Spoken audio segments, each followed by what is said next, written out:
نحمده ونستعينه ونستغفره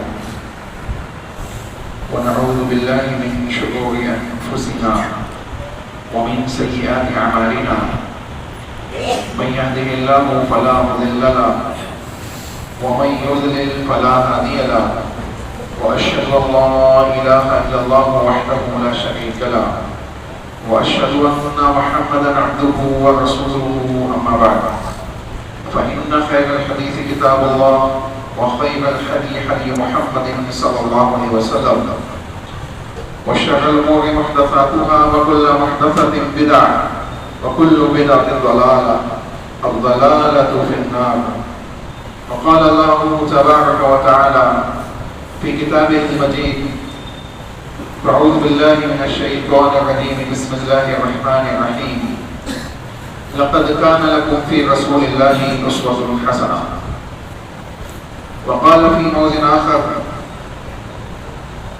مثل الذين ينفقون أموالهم في سبيل الله كمثل حبة أنبتت 7 سنابل في كل سنبلة 100 حبة والله يضاعف لمن يشاء والله واسع عليم.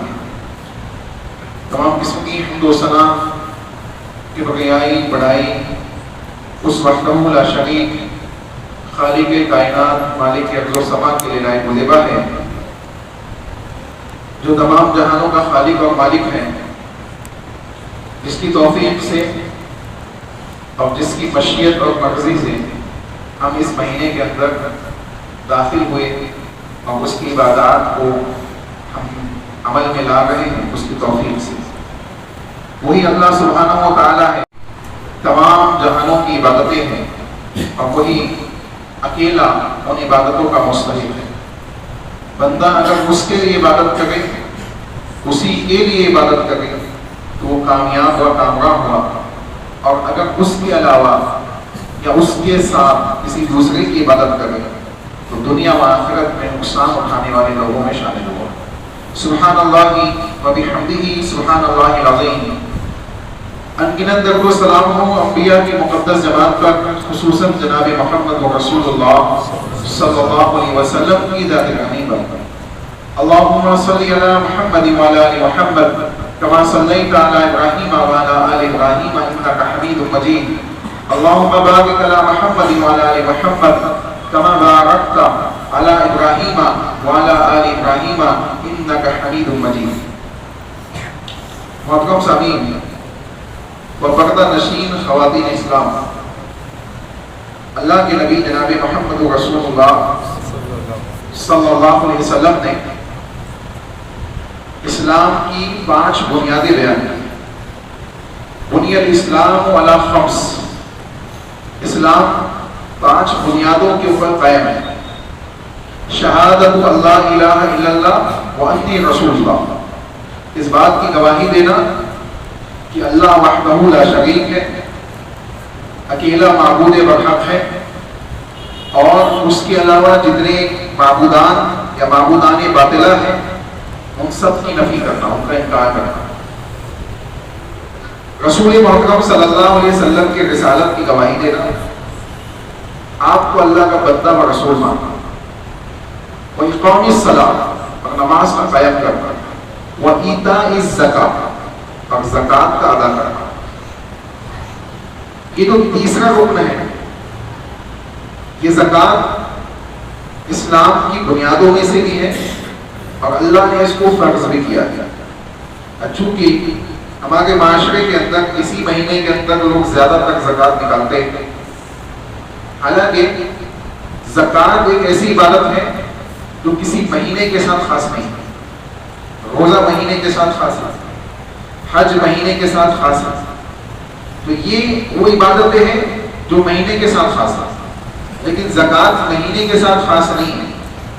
لیکن رمضان میں نکالنے کی وجوہات یہ ہوتی ہے کہ اللہ رب العالمین اجر و ثواب زیادہ دیتا ہے، نیکیوں کے معاملات زیادہ ہوتے ہیں، تو اسی وجہ سے زیادہ تر لوگ اس مہینے میں نکالتے ہیں. انشاءاللہ اس تیسری بنیاد کے سلسلے میں چند باتیں ہم سنیں گے. اللہ رب العالمین کہنے والے اور سننے والوں اور سننے والیوں کو اصلاح کی توفیق عطا فرمائے. سب سے پہلی چیز، 2 چیزیں، ایک اس کی فضیلت، دوسرا اس کی وعید نہیں دینے. کوئی انسان نہ دے، زکوٰۃ کا یعنی فرض اس پہ ہو گئی ہے، اس کے باوجود اگر زکوٰۃ نہ نکالے تو اس کو کیا گناہ ملا. انشاءاللہ وہ دونوں چیزیں آپ کے سامنے آئیں گی. اسی طریقے سے بنیادی چیزیں خصوصاً سونا چاندی اور کیش، ان کے زکوٰۃ کا کیا نصاب ہے، کب نکالنا ہے، اور آخری چیز کس کس کو زکوٰۃ دی جا سکتی ہے. انشاءاللہ اتنی چیزیں ہم کور کرنے کی کوشش اس خطبے میں کریں گے. سب سے پہلی چیز، اللہ رب العالمین کا فرمان ان الذین آمنوا وعملوا الصالحات، وہ لوگ جو ایمان لائے اور عمل صالح کیے، واقاموا الصلاۃ اور نماز قائم کی، وآتوا الزکاۃ اور انہوں نے زکوٰۃ ادا کی. دیکھیں اللہ یہاں پہ حکم دے رہا ہے کہ زکوٰۃ کو کیا کرو، ادا کرو. جیسے نماز کے لیے کہا جا رہا ہے واقاموا الصلاۃ، نماز کو قائم کرو. ایمان عمل صالح کے ساتھ نماز کا قائم کرنا، زکوٰۃ کا دینا، لہم اجرہم عند ربہم، یہ وہ نیک اعمال ہے جس کا اجر اللہ رب العالمین اس پر عطا کرے گا. اللہ رب العالمین کے پاس اس کا اجر ہے. ولا خوف علیہم ولا هم یحزنون. اور یہ خصوصی اعمال، ایک تو اعمال صالحہ کے اندر سب آ گئے. اعمال صالحہ جب کہہ دیا گیا تو اس میں سب اعمال داخل ہو گئے. ہر وہ نیک کام جو اللہ کی رضا کے لیے وجہ لایا جائے محمد رسول اللہ کی اطاعت کے ساتھ، وہ عمل صالح داخل ہو گئے. لیکن الگ سے ذکر کیا جا رہا ہے نماز اور زکوٰۃ کا، جو اس بات کی دلیل ہے کہ اللہ رب العالمین اس کی مزید تاکید دے رہا ہے. نماز جو بدنی عبادت ہے اور زکوٰۃ جو مالی عبادت ہے، دونوں کی طرف رغبت دلا رہا ہے کہ اعمال صالحہ کے ساتھ ان کو اور زیادہ دھیان سے تم کیا کرو، ادا کرو. تو جہاں ہم دیکھتے ہیں کہ نماز میں تو ہم حد تک کر یہ کوشش کرتے ہیں کہ رسول اللہ صلی اللہ علیہ وسلم کی اطاعت کے مطابق ہو، لیکن زکوٰۃ کے معاملات میں دیکھنے میں یہ بات آتی ہے کہ بہت سی سستیاں ہوتی ہیں، بہت سی غلطیاں ہوتی ہیں، بہت سی خطائیں لوگ کرتے ہیں مختلف معاملات. چنانچہ کام کی وآتوا الزکاۃ، اور زکوٰۃ تو اس کا اجر اللہ کے پاس ہے. ولا خوف علیہم، اور تمہیں کوئی خوف نہیں ہوگا. یعنی موت کے وقت اسی طریقے سے میدان محشر کے خوف سے ممکن ہے اللہ تمہیں محفوظ کر دے، اللہ تمہیں محفوظ کر دے. ولا هم يحزنون، اور نہ تم غمگین لوگوں میں ہوں گے. یعنی جو لوگ غمگین ہوں گے آخرت اپنے گناہوں کی وجہ سے یا عذابات یا اپنی سلسلے میں بدترین فیصلہ ہونے کے سبب غمگین ہوں گے، یہ تمام غم سے اللہ تم کو بچا لے گا انشاءاللہ. تو ایک بڑا عمل ہے، ایک بنیادی عمل ہے، اسلام کی بنیادوں میں سے ایک ہے. اللہ کے نبی صلی اللہ علیہ وسلم نے اس کو وصول کرنے کے لیے صحابہ کو بھیجا ہے، یہاں تک کہ حضرت ابو بکر نے اپنی خلافت کے زمانے میں لوگوں سے جہاد کیا ہے زکات کے لیے، لوگوں سے قتال کیا ہے۔ حضرت عمر نے کہا کہ ابو بکر ایسے لوگوں سے قتال کریں گے تو کلمہ پڑھتے، کہا اگر وہ نبی کے زمانے میں زکات دیتے تھے، نبی کے زمانے میں زکات کا جانور دیتے تھے یا زکات دیتے تھے اور آج نہیں دیں گے، اگر رسی بھی دیتے تھے نبی کے زمانے میں زکات میں تو میں آج بھی ان سے لڑوں گا۔ یعنی آپ دیکھیں کتنا اہم عمل ہے کہ خلیفہ وقت اس کے لیے لڑنے کے لیے تیار ہے، تو مسلمانوں کو اس میں کسی قسم کی سستی نہیں کرنی چاہیے۔ اس کے بعد اب ایک اور چیز سنیں، اللہ رب العالمین نے بیان فرمایا کہا خذ من اموالہم صدقۃ تطہرہم وتزکیہم بہا، کہا کہ ان سے زکات وصول کرو، آرڈر دیا جائے خذ من اموالہم، ان کے مالوں سے کیا کرو؟ زکات کو وصول کرو، صدقۃ زکات کو وصول کرو۔ اور صدقہ واجبہ کو زکات کہتے ہیں، کوئی صدقے کا نام سنتی ہے نا سمجھے کہ زکات کی یہاں تو بات صدقے کی ہوگی۔ اب دیکھیں جہاں اللہ نے 8 مساجد بیان کیے زکات کی، انما صدقات للفقراء، صدقات کہہ کے بیان کیا، تو صدقات سے کیا مراد ہے؟ صدقات سے صدقات واجبہ یعنی زکات مراد ہے۔ تو کہا کہ خذ من اموالہم صدقۃ، ان کے مالوں سے زکات وصول کرو، اس لیے وصول کرو تو تطہرہم، تاکہ ان کے مال کو پاک کیا جائے، وہ زکات ان کی اور ان کے مال کی پاکی کا ذریعہ بن جائے، وہ تزکیہم بہا، اور ان کا تزکیہ کیا جا سکے، ان کو پاک کیا جا سکے اس کے ذریعے سے۔ معلوم پڑا کہ زکات کے ذریعے سے پاکی، زکات کے ذریعے سے مال کی پاکی بھی ہے اور زکات کے ذریعے سے ہماری ایمان اور اعمال کی بھی پاکی ہے، تزکیہ کیا جا رہا ہے، تو یہ ایک اہم عمل ہے۔ اس کے بعد کہا کہ ایک اور مقام پہ کہا وَيْلٌ لِّلْمُشْرِكِينَ، مشرکین کے لیے ہلاکت ہے، ویل ہے، ویل جہنم کے قصے کا نام دیا۔ وَوَيْلٌ لِّلْمُشْرِكِينَ الَّذِينَ لَا يُؤْتُونَ الزَّكَاةَ، ان مشرکین کے لیے جو زکات ادا نہیں کرتے۔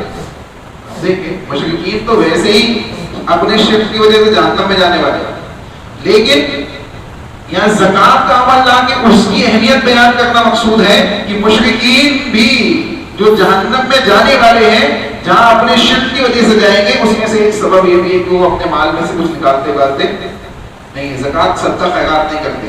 وَهُمْ بِالْآخِرَةِ هُمْ كَافِرُونَ، اور آخرت میں یہ کافرین میں شامل ہوگی، کفر کرنے والوں میں شامل ہوگی۔ یقیناً جو مشرکین ہیں وہ شرک کی وجہ سے ہی کفر میں داخل ہونے والے ہیں۔ اب دیکھیں یہ وہ آیتیں ہیں جو زکات کی اہمیت اور فضیلت کو بیان کرتے ہیں، زکات کی فرضیت کو بیان کرتی ہے کہ اللہ نے اس کو فرض کیا ہے۔ اب وہ الگ مسئلہ ہے کس پہ فرض ہے کس پہ فرض نہیں ہے، وہ آگے انشاءاللہ بات آئے گی۔ تو معلوم کیا پڑا کہ زکات ایک ایسا عمل ہے جو فرائض میں سے، اور اس کا ادا کرنا مسلمانوں کے اوپر کمپلسری ہے۔ کون سے مسلمانوں کا؟ انشاءاللہ بات آگے آئے گی۔ اب وہ لوگ جو نہیں دیں گے زکات، وہ لوگ جو زکات نہیں دیں گے، میں بہت مفہومی انداز میں بات کر رہا ہوں کیونکہ آگے ڈیٹیل سے سونے اور چاندی کی زکات کے سلسلے میں بات کرنی ہے۔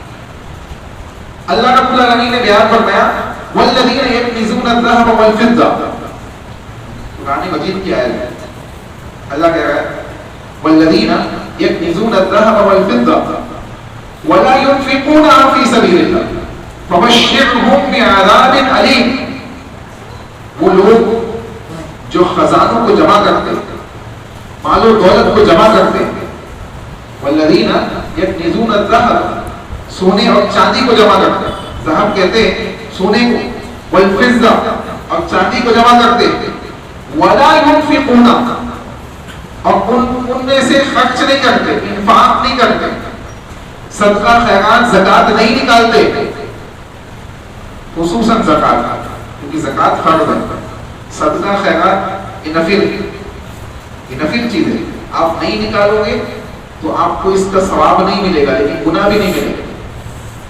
لیکن زکات جو ہے، زکات ایک ایسا عمل ہے کہ نکالو گے تو ثواب ملے گا، نہیں نکالو گے تو گناہ کے مستحق ہوگا۔ اب گناہ یہ جو یہاں بیان کیا گیا، سنیں کہا فبشرہم بعذاب علیم، ان کو خوشخبری دے دو عذاب علیم کی، دردناک عذاب کی خوشخبری دے. آپ سوچیں اللہ عذاب بیان کر رہا ہے، دردناک عذاب، اور کہہ رہا ہے کہ خوشخبری دے دو. یعنی اللہ رب العالمین کا جو انداز ہے غضب کا انداز ہے. جب انسان غصے میں ہوتا ہے تو اس قسم کی بات نکلتی ہے ذہن سے. تو کہا اللہ رب العالمین بیان کر فبشرہم، کو خوشخبری دے دو، عذاب علیم، دردناک عذاب. عذاب کی خوشخبری نہیں ہوتی ہے، لیکن کہا کہ عذاب کی خوشخبری دے دو غصے کے، یعنی غصے کے انداز میں اللہ رب العالمین بیان کر رہے ہیں. اس کے بعد کہا یوم یحمى علیہا فی نار جہنم، ہم ان کو داغیں گے جہنم کی آگ سے. جہنم کی آگ سے، جیسے دنیا میں ماچس کی تیلی بندہ جلائے اور اس کا چھٹکا لگ جائے ہاتھ کو تو تل ملا جاتا ہے، چھوٹی سی ماچس کی تیلی سے. کوئی گرم چیز کو ہاتھ لگا لے تو ہاتھ جل جاتا ہے. کوئی گرم چیز اس کے جسم کے اوپر گر جائے تو بدن کے چمڑا جل جاتا ہے. اللہ کہہ رہا ہے یوم یحمى علیہا، اس دن ہم کیا کریں گے، ان کو داغیں گے جہنم کے اندر. فی نار جہنم، جہنم میں ڈالیں. فتقویٰ بہا جباہہم وجنوبہم وظہورہم، تین جگہ پہ داغا جائے گا. کہاں؟ پیشانی پر، ان کے چہرے پر اور ان کی پیٹھوں پر. کس سے؟ جو سونا چاندی انہوں نے جمع کیا تھا اسی سے، جس کی زکات نہیں نکالی تھی. جس مال کی انہوں نے زکات نہیں نکالی تھی اسی مال کے ذریعے جہنم کی آگ میں تپا کر اس کے ذریعے سے ان کو داغا جائے گا، بجا دیا جائے گا. فتقویٰ بہا جباہہم وجنوبہم وظہورہم ھذا ما کنزتم لانفسکم فذوقوا ما کنتم تکنزون. اللہ اکبر. اور کہا جائے گا، کیا کہا جائے گا؟ داغنے والا، جہنم میں عذاب دینے والا کہے گا کہ ھذا ما کنزتم، یہ تمہارا خزانہ ہے، یہ تمہارا مال ہے، یہ تمہارا وہ سونا اور چاندی ہے جس کی تم نے زکات نہیں نکالی، یہ تمہارا مال ہے. فذوقوا، وہ چکو، ما کنتم تکنزون، جو خزانہ تم نے جمع کیا تھا اس سے اب عذاب کا مزہ چکو. اللہ ہم سب کو محفوظ ہوگا. تو یہ زکات کا ادا کرنا ہمارے اوپر، اگر ہم اس کے مستحق بن گئے، انہیں دینے والے بن گئے، تو ہم کو چاہیے کہ ہم اس کو ادا کریں، اس میں سستی اور کاہلی نہ کریں. اب دیکھیں دو شرائط کے ساتھ زکات فرض ہوتی ہے، دو شرط کے ساتھ زکات فرض ہوتی ہے. کسی بھی چیز کا جس پہ زکات ہے اس کا نصاب تک پہنچ جاتا. جیسے سونے کا ایک نصاب ہے، چاندی کا ایک نصاب ہے، 7.5 تولہ سونا یا 52.5 تولہ چاندی اگر کسی کے پاس ہے تو وہ زکات دینے والا بن گیا ہے، زکات دینے والا بن گیا ہے. اب 7.5 تولہ سونا یا 52.5 تولہ چاندی، یہ دونوں الگ الگ. ہاں اگر ایک 6.5 ہے یا 7 ہے تو اس سونے پہ فرض نہیں ہوئے زکات. لیکن چاندی اگر 60 تولہ پہنچ گیا ہے، 52.5 تولہ یا اس کے اوپر پہنچ گیا ہے تو زکات فرض ہوگی. تو اب چاندی کی زکات نکالی جائے گی. سمجھ میں بات؟ اسی طریقے سے یہ نصاب ہوا. اب یہ سونے اور چاندی کو اسی سے کیش جو آپ کے پاس اماؤنٹ جو ہے آپ کے اکاؤنٹ میں ہو یا آپ کے گھروں کے اندر موجود ہو، اس کیش کا حساب بھی اسی سے لگائیں گے انشاءاللہ بات آئے گا. تو دو چیزیں، پہلی چیز ہے نصاب تک پہنچنا، یہ ذہن میں رکھیں، نصاب تک پہنچنا. اور دوسری چیز ہے 1 سال کا گزر جانا، یعنی وہ مال جو نصاب تک پہنچا ہے آپ کے پاس 1 سال سے آپ کے پاس 7.5 تولہ سونا پڑا ہوا ہے یا 10 تولہ سونا پڑا ہوا ہے، تو آپ کے اوپر زکات فرض ہوگی.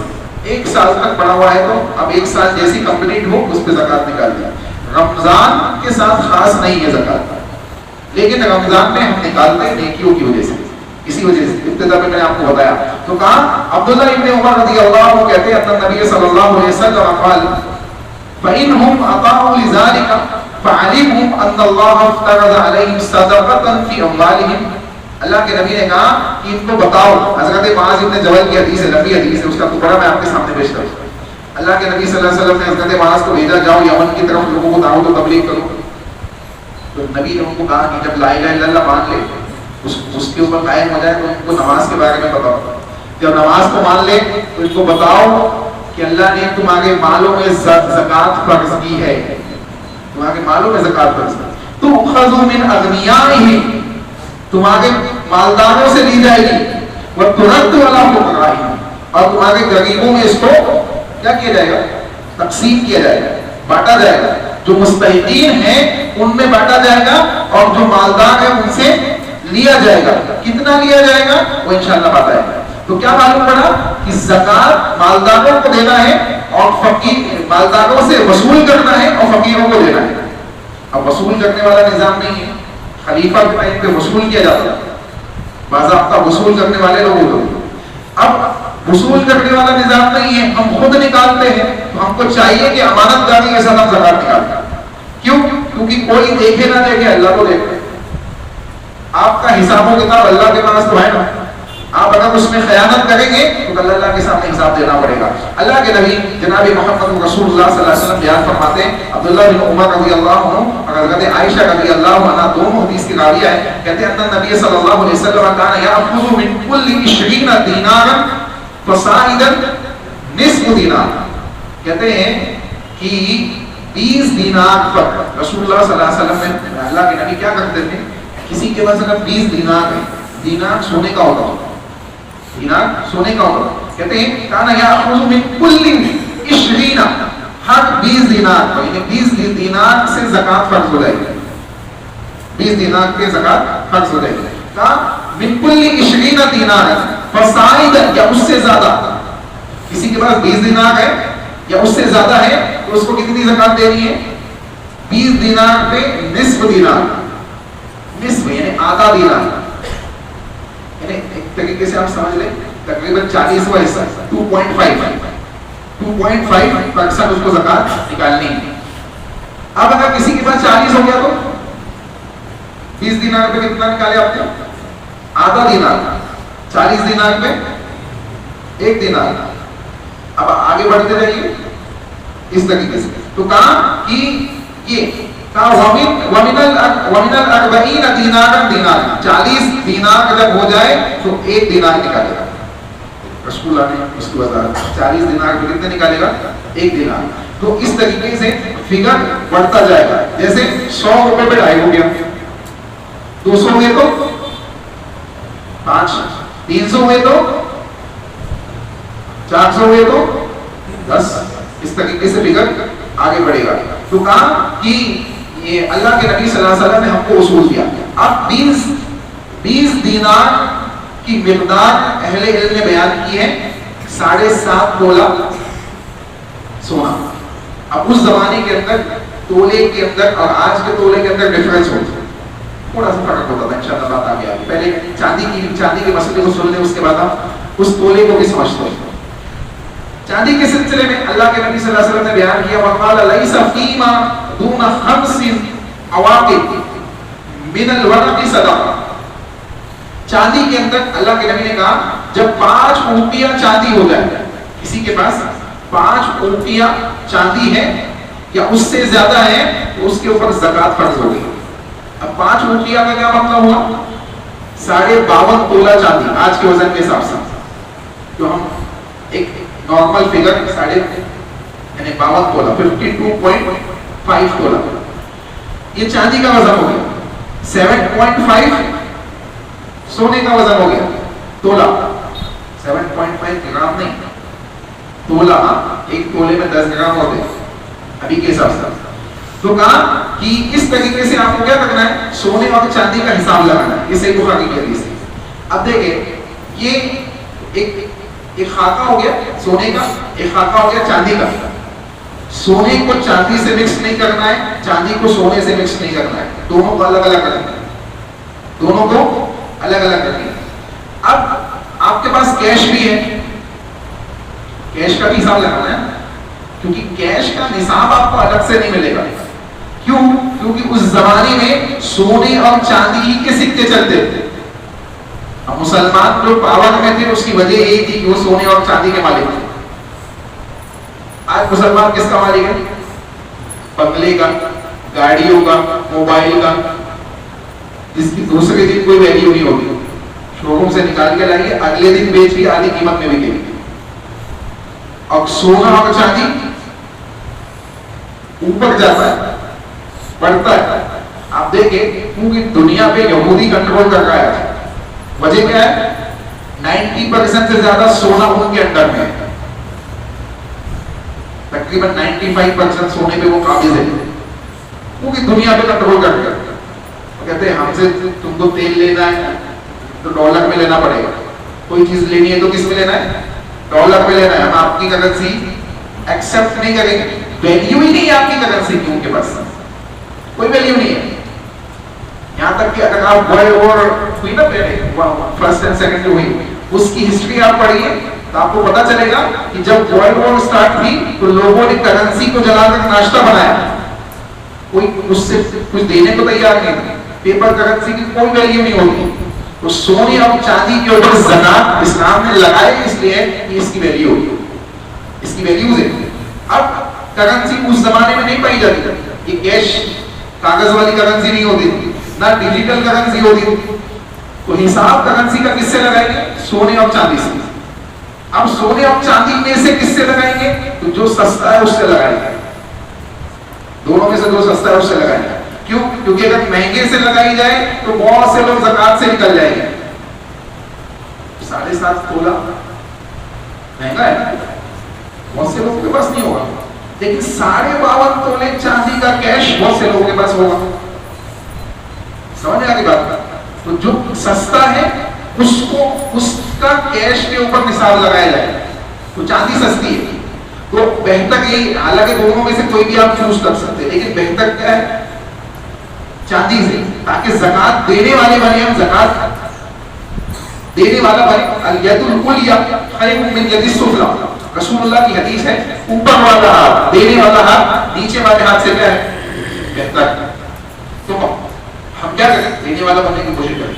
تو کہاں کہ 52.5 تولہ چاندی, اگر اتنا کیش کسی کے پاس ہے یا اس سے زیادہ کسی کے پاس ہے تو اس کو زکات دینی ہے.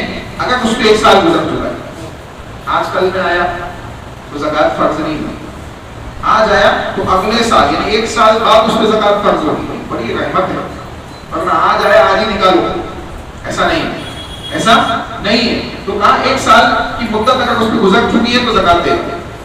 اب دیکھیں تولے کو سمجھ لیں, کیونکہ 7.5 تولہ ہم جو سمجھتے وہ کیا ہے؟ ہمارے یہاں کا 1 تولہ ہوتا ہے 10 گرام کا. تو 7.5 کتنا ہوا؟ 75 گرام ہے نا, 75 گرام ہو گیا. تو ہم اس طریقے سے اس کو سمجھتے ہیں. لیکن اس زمانے کے اندر تولہ جو پایا جاتا تھا اس کا جو وزن ہوتا تھا 11.6. کتنا ہوتا تھا؟ 11.6. تو آج کے تولے کو اگر آپ اس سے ملٹیپلائی کریں گے نا جو وزن ہے تو آپ کو جو گرام ملے گا 87 گرام ملے گا. یعنی 87 گرام اگر کسی کے پاس سونا ہے تو اس پہ زکات فرض ہوگی. اب اگر کوئی 7.5 یعنی آج کے حساب سے جو 7.5 چلتا ہے اس پہ نکال دے تو بھی کوئی مسئلہ نہیں, اس کو ثواب دے دے گا, اس کو ثواب دے دے گا. لیکن اس زمانے کے تولے کے حساب سے 87 گرام سونا یا 87 گرام سونے کا کیش کسی کے پاس ہے تو وہ زکات دینے کا مستحق بن گیا ہے. اس پہ زکات فرض ہو چکی ہے, اس کو زکات دینی ہے. 1 سال سے اس کے پاس اگر یہ چیز پڑی ہے تو اس کو زکات دینی ہے. 52.5 تولہ چاندی کا جو نصاب ہے اس کو بھی آپ اسی تولے سے گنیے 11.6 سے 11.6 گرام سے جب آپ تولیں گے تو آپ کو 612 یعنی تقریباً 61 تولہ 61 تولہ ملے گا. 612 گرام 612 گرام ملے گا, جو تقریباً کتنا ہوتا ہے 61 تولہ 61 تولہ. تو اگر کسی کے پاس 61 تولہ چاندی ہے 1 سال سے یا اس کا کیش ہے 1 سال سے اس کو زکات دینی ہے, اس کو زکات دینی ہے. اب کتنی دے گا؟ 2.5%. بہت آسان ہے, 2.5% زکات اس کو نکالنی ہے. کیش ہے تو کیش کا حساب لگا لے چاندی سے حساب لگا لے اور 2.5% زکات اس میں سے نکال دیں. اب یہاں پہ ایک بنیادی چیز سنتے ہوئے چلے, ہمارے یہاں ہم مختلف چیزوں سے زکات نکالتے ہیں, مختلف چیزوں سے زکات نکالتے ہیں. دیکھیں اللہ کے نبی صلی اللہ علیہ وسلم کے زمانے میں جب کوئی زکات وصول کرنے جاتا گائے کی بھینس کی تو اس کی اللہ کے نبی نے کہا وہ 1 سال کا بچڑا دے دو. حدیث میں آیا لمبی ڈیٹیل ہے اس میں. اونٹ کی صحیح طریقہ ہے. ہم اپنے طرف سے جو چیز دے رہے ہیں، دیکھیں عام طور پہ چیز دیکھنے میں آ رہی ہے معاشرے میں. کچھ لوگ کٹ بانٹ رہے ہیں تو کٹ ہی بانٹ رہے ہیں، سالوں سے کٹ بانٹ رہے ہیں. ہر سال رمضان میں کٹ بانٹ رہے ہیں. وہ آگے والے کو ضرورت ہے نہیں ہے، 10 جگہ سے کٹ آ جا رہی ہے، پھر وہ جا کے پونے بھاؤ پہ کسی دکان پہ بیچ دیتا ہے. جو کٹ آپ نے 1500 کی بنائی وہ 800 میں بیچ دے گا. دکان والا تو اپنا فائدہ دیکھے گا نا، وہ 800 میں بیچ دے گا. تو نقصان کس کا ہوگا؟ اس میں امت کا نقصان ہو رہا ہے. یہ امت نقصان میں کیوں؟ کیونکہ جس نے 1500 کی زکات نکالی مستحق تک تو 800 ہی پہنچے نا. مستحق تک کتنے پہنچے؟ 800 روپے. 1000 روپے کی بیچا ہوگا تو 500 کا نقصان ہو گیا. تو اس طریقے سے نہیں کرنا چاہیے. سمجھ گئے بات؟ اب اگر کسی کے اوپر سونے کی زکات فرض ہو گئی ہے، کیش نہیں ہے اس کے پاس کیش نہیں ہے. وہ لوگ پوچھتے آ کے اس لیے بتا رہا ہوں، کہتے کیش نہیں ہے ہمارے پاس، مال نہیں ہے، ہم کیسے نکالیں؟ تو دیکھیں زکات کے اگر آپ دینے کے مستحق بن گئے، آپ کے فرض ہو گئی ہے تو آپ کو بیچ کے نکالنا ہے. آپ کو بیچ کے نکالنا ہے. وہ آپ بیچ کے نکالیے، اس میں سے 2.5% بیچیے اور نکالیے زکات. زکات فرض ہے. چاندی کی زکات فرض ہو گئی ہے، آپ کے پاس کیش نہیں ہے تو آپ کو کیا کرنا ہے؟ چاندی اس میں سے بیچیے اور زکات نکالیے. اور یہ طریقہ ہے. ہاں اگر آپ ایسا بھی کرنا چاہیں کہ بھائی سونے کی زکات ہم کیش سے نکالتے تو صحیح ہے، لیکن کوئی ایسا کہے کہ کیش کی زکات ہم الگ نکالیں گے، چاندی کی الگ، سونے کی الگ، سونا بیچ کے سونے کی زکات نکالیں گے. اگر ہر سال آپ سونا بیچ کے زکات نکال رہے ہیں تو ایک وقت آئے گا کہ آپ زکات سے نکل جائیں گے، آپ کے پاس صرف کیش کی زکات بچے گا. سمجھ آ گئی بات؟ آپ کے پاس کیش کی زکات بچے. کیوں؟ کیونکہ آپ نصاب سے نکل گئے. سونا کم ہو گیا، بیچ کے سونا کیا ہو گیا؟ کم ہو گیا. تو یہ لیکن یہ زکات سے بچنے کا فارمولا نہیں ہے، ایک طریقہ ہے. کسی کے پاس نہیں ہے تو سونا بیچ کے نکالے، کسی کے پاس نہیں ہے چاندی بیچ کے نکالے، زکات نکالے. زکات فرض ہے. دوسری چیز یہ تولے کی کیفیت سمجھ میں آئی؟ زکات کا نصاب سمجھ میں آیا؟ 52.5 تولا جو بولا جاتا ہے وہ 6.612 گرام، 612 گرام. اور 7.5 تولا جو سونا بولا جاتا ہے اس کی مقدار کتنی تھی اس زمانے میں؟ آج کے حساب سے 87 چھوڑ دیجیے، 85 مان لیجیے. 85 بھی اگر آپ نے مانے تو آپ زکات کے مستحق ہو گئے. اس کے بعد کن لوگوں کو زکات دینی ہے؟ کن لوگوں کو زکات دینی ہے؟ اللہ رب العالمین نے 8 قسم کے لوگ بیان کیے. 8 لوگ نہیں، 8 قسم کے لوگ بیان کیے. ان 8 قسم کے لوگوں میں سے کسی پہ بھی زکات کا مال انسان خرچ کر سکتا ہے یا 8 کے اوپر تھوڑا تھوڑا خرچ کر سکتا ہے. سمجھ میں بات؟ دیکھیں کون سے 8 قسم کے لوگ ہیں. سورہ توبہ آیت نمبر 60 اللہ رب العالمین کا فرمان انما الصدقات للفقراء، یقیناً زکات کس کے لیے؟ فقیروں کے لیے. والمساکین، اور مسکین کے لیے. فقیر اور مسکین میں تھوڑا سا فرق ہے. فقیر کہتے ہیں وہ شخص جو مستحق ہو اور مانگتا ہو. ایک ہمارے یہاں جو فقیر گھومتے پروفیشنل ہوتے، بہت سے پروفیشنل لوگ ہوتے اور ان پروفیشنلزم کی وجہ سے بہت سے لوگ مستحق ہوتے وہ بھی محروم ہو جاتے. تو جو مستحق ہے اگر آپ کو معلوم ہے کہ نہیں یہ واقعی میں مستحق ہے اور یہ مانگ بھی رہا ہے تو وہ فقیر ہونے کے اعتبار سے زکات کا مستحق ہے، اس کو دے سکتے ہیں آپ زکات. لیکن اگر آپ کو یہ معلوم ہے یا شبہ ہے کہ نہیں بھائی یہ پروفیشنل بندہ ہے، یہ تو ہر جگہ دکھتا ہے، تو پہلے اس کی تحقیق کریں. یوں ہی اٹھا کے نہ دے دیں، اس کی تحقیق کریں. اگر وہ واقعی میں مستحق ہے تو دے، مستحق نہیں ہے تو اس کو نہ دے، اس کو نہ دے. والمساکین، مساکین کون لوگ؟ ایک ایسا شخص جو مستحق ہے، جو جس کے پاس مال نہیں ہے، دولت نہیں، مستحق ہے لیکن وہ مانگتا نہیں. ایسے آپ کے رشتہ داروں میں کئی ایسے لوگ ہو سکتے جو مستحق ہے لیکن کبھی انہوں نے آپ کے سامنے آ کے ہاتھ نہیں پھیلایا. آپ کو معلوم ہے کہ یہ مستحق ہے، یا اس قسم سے معاشرے میں کوئی آپ کو دکھ رہا ہے کہ بھائی یہ مستحق ہے لیکن یہ کبھی کسی سے مانگتا نہیں ہے. جن کو اللہ کی طرف سے مل جائے اس پہ کام چلا لیتا ہے. اس کا معاملہ چل جاتا ہے، لیکن مانگتا نہیں، اب اس کو کوئی زکات دے دے جائز ہے۔ یہ اللہ نے دوسرا مصرف بیان کیا، انما الصدقات للفقراء، فقیروں کے لیے، والمساکین، اور مسکین کے لیے۔ مسکین سمجھ میں آیا، فقیر سمجھ میں آیا۔ تیسری چیز والعاملین علیہا۔ اب دیکھیں رسول اللہ کے زمانے میں کچھ لوگوں کو متعین کیا جاتا تھا کہ جاؤ لوگوں سے زکات وصول کرو، لوگوں سے کیا کرو، زکات وصول کرو۔ آج بھی ہوتا ہے، مدارس کے بہت سے لوگ آتے ہیں زکات وغیرہ وصول کرنے کے لیے، یا اگر کہیں بیت المال کا سسٹم ہے، بیت المال سے زکات جمع کی جاتی ہے، یا کسی تنظیم کے تحت کوئی آتا ہے زکات جمع کرنے کے لیے، تو ایسے لوگوں کو زکات کے مال میں سے کچھ حصہ دیا جا سکتا ہے، دیا جا سکتا ہے، کیونکہ اس نے وصول کر کے لایا۔ لیکن ایک لمیٹڈ کمیشن کا مطلب یہ، وہ کمیشن کے نام پہ 50% میں جا رہا ہوں تو 50% میں لوں گا، یہ بالکل حرام ہے، بالکل جائز ہے۔ ایک لمیٹڈ، دونوں کی رضامندی سے مناسب رقم طے کی جائے گی، اور اس کے ذریعے سے وہ والعاملین علیہا کے تحت اس کو دیا جا سکتا ہے، سمجھ گئے نا، جو زکات وصول کرنے والے ہیں۔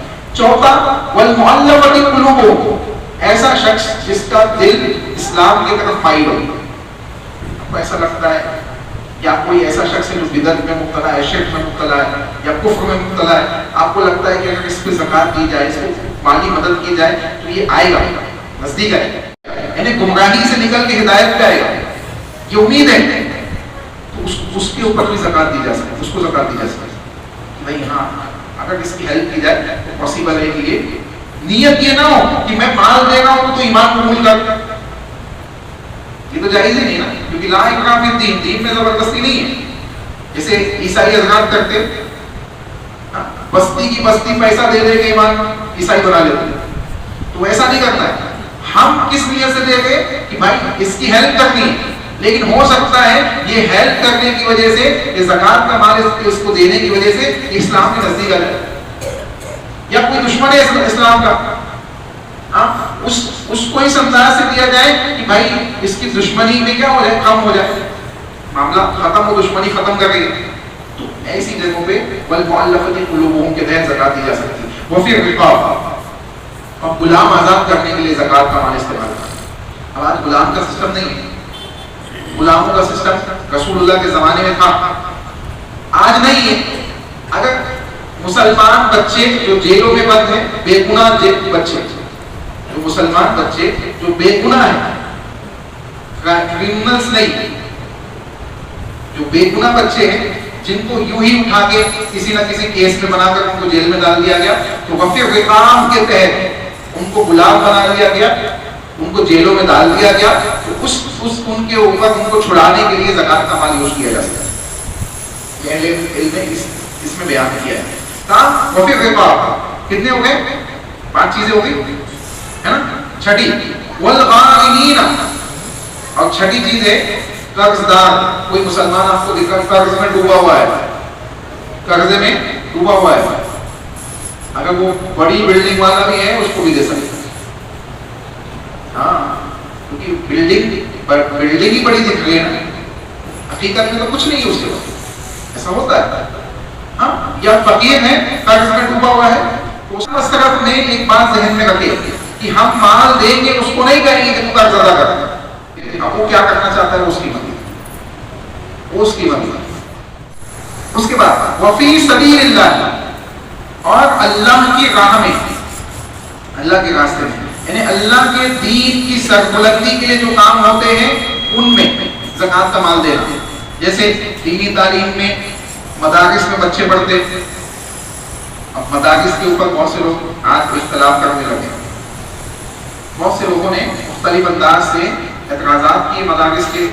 اچھا آپ دیکھیں، ہم ٹی ویوں کے چینل پہ زکات دینے میں پوچھتے نہیں دینا ہے کہ نہیں دینا ہے۔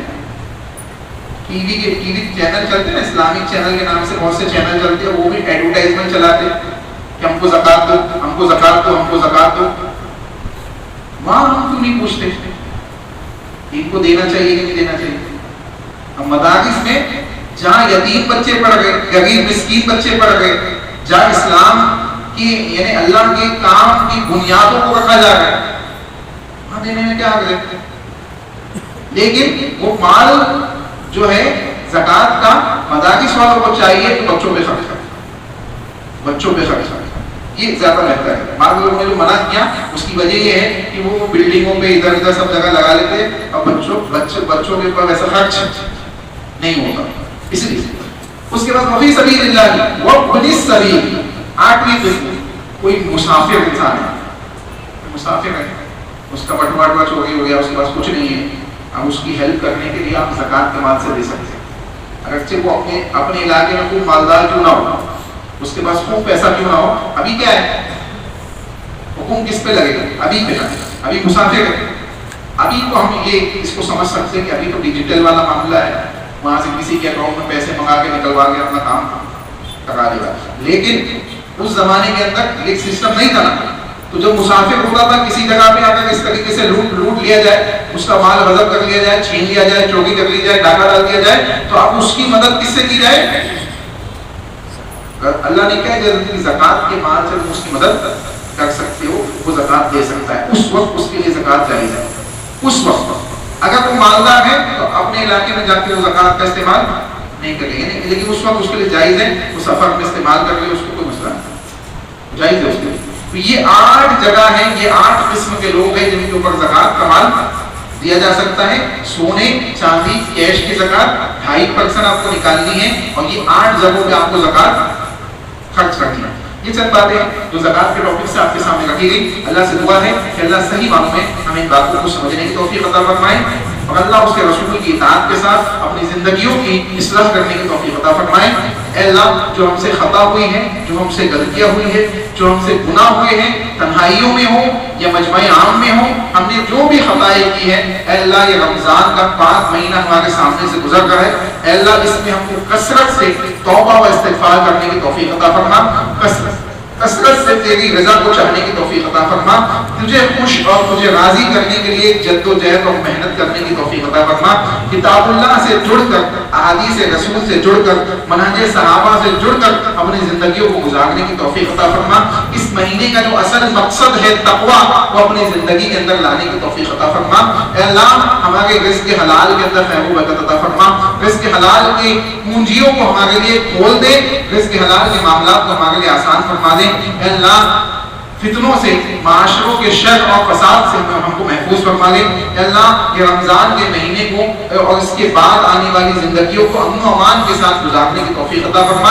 اے اللہ اس ملک ہندوستان کے اندر امن و امان کی فضا کو ہمیشہ قائم اور دائم رکھ، قائم اور باقی رکھ۔ اے اللہ ہم تجھ سے دعا کرتے ہیں جو تیرے نزدیک محبوب ہے ان کو ہدایت عطا فرما، جو تیرے نزدیک محبوب ہے ان کو اسلام کی توفیق عطا فرما، اور جو اس چیز کے مستحق نہیں ہیں، زمین والوں کے لیے فتنہ اور فساد بن چکے ہیں، اے اللہ ایسے تمام لوگوں کو دنیا سے کیا کر نیست و نابود فرما دے، یا ان کو ہدایت کی عطا فرما دے۔ اے اللہ ہم گنہگار ہیں، ہماری غلطیوں کو معاف فرما۔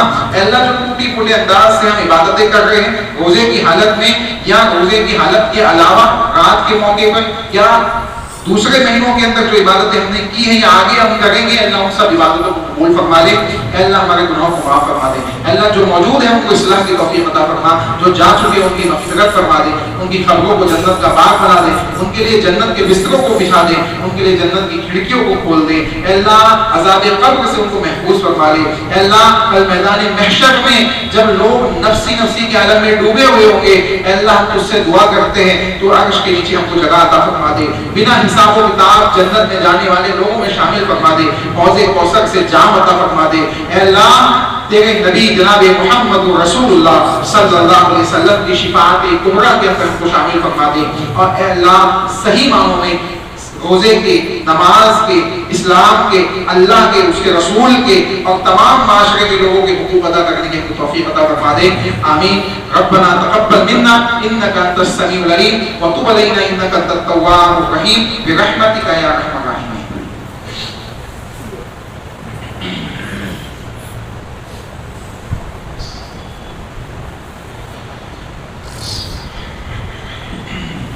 ان الحمد لله نحمده ونستعينه ونستغفره ونعوذ بالله من شرور انفسنا ومن سيئات اعمالنا من يهده الله فلا مضل له ومن يضلل فلا هادي له واشهد ان لا اله الا الله وحده لا شريك له واشهد ان محمدا عبده ورسوله وما بعد اعوذ بالله من الشيطان الرجيم بسم الله الرحمن الرحيم ان الله وملائكته يصلون على النبي يا ايها الذين امنوا صلوا عليه وسلموا تسليما اللهم صل على محمد وعلى ال محمد كما صليت على ابراهيم وعلى ال ابراهيم انك حميد مجيد اللهم بارك على محمد وعلى ال محمد كما باركت على ابراهيم وعلى ال ابراهيم انك حميد مجيد عباد الله رحمكم الله ان الله يأمر بالعدل والاحسان وايتاء ذي القربى وينهى عن الفحشاء والمنكر والبغي يعظكم لعلكم تذكرون قوموا الى الصلاه